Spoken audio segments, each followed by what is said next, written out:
This morning I heard on the police scanners, HPD had put an attempt to locate out on a blue Dodge Dakota bearing a paper plate with a camper shell on the back. There was a possible 1055 driver. And then 59 northbound, attempt to locate HPD. Probably 5 minutes later, I went to Sherman County dispatch, and they aired the same thing, an attempt to locate out on blue Dodge Dakota with a camper shell, paper plates. And during that time I was coming down Gene Campbell and hit 1485, and I was going up to 59. When I pulled up to 59, I looked up, and this truck is coming underneath the underpass and almost went up on the curb underneath the underpass. And I realized it was an attempt to locate vehicle. I seen the Hispanic male driving it. He had a large laceration to his forehead and a bump. I could see it actually so big from as he finally driving by. I could see it through the window. And when the cars went by, I did a U-turn, tried to get up behind him as quick as I could. Finally made it up to him behind him right there before the kid cemetery at the fire station. And when we passed the fire station, we come to the kid cemetery, and that's when I seen him. He was in the right lane, like he's going to turn off on kid cemetery, and he swerved back to the left, and right before the guardrail, and that's when he struck that little boy. And as we passed, I seen the other little boy holding the skateboard, jumping him down, trying to flag down some help, and looked in my mirror to make sure somebody was stopping, and it was the other reporter in the blue Saturn had been reporting it the whole time. Had stopped. So I stayed in pursuit of the drunk driver, or possibly driver, and we went down to Virginia County. He was in another car head on in the opposite side lane, white car.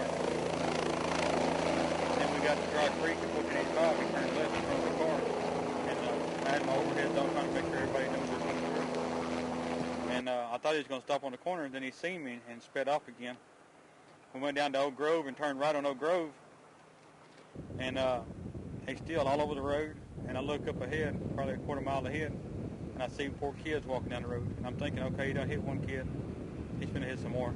And I just start bearing on my horn and blowing the horn, and I'm on the phone with 911, and finally the kids look up and they jump out of the way as we're going by.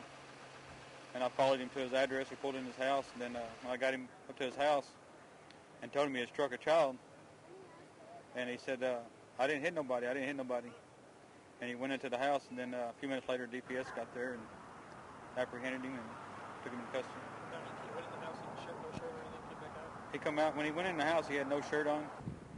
When he come back out, he had put his shirt on back. I guess he took the shirt in with him when he went in. Did he say anything when he came back out? When he come out, he says, I told him that the ambulance and the police were coming.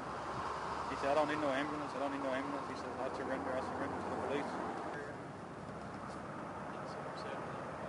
They seemed just kind of out of it. It hit home. It's tough. After everything started going down, and it really started getting me upset. And then when I went back and I seen the mother and the father, and they're thanking me for chasing this guy down and catching him. It really hit home. Got it. Make you want to hug your kid a little bit more or something? Oh, yes, sir. All right.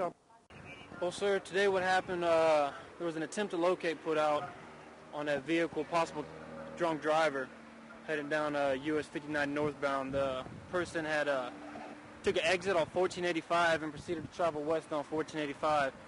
We had a record driver who heard the call over the radio, and he located it and was attempting to follow him to keep a current location on it while other units were out trying to locate him. What we have right here at the cross street Kid Cemetery, we had 2 small children who were walking eastbound on the northbound shoulder.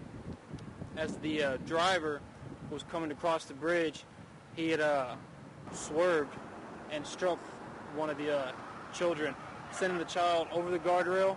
After he struck the child, he proceeded to travel west and to his residence.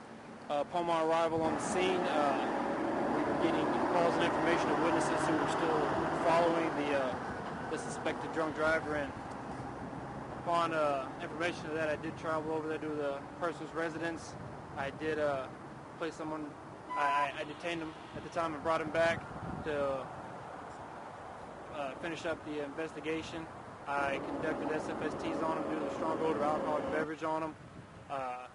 He'd been admitting that he was been drinking this morning, and he was subsequently placed under arrest for failure to stop and render aid and intoxication assault. As of right now, the child who got life flighted to Herman Hospital, his condition is very critical right now.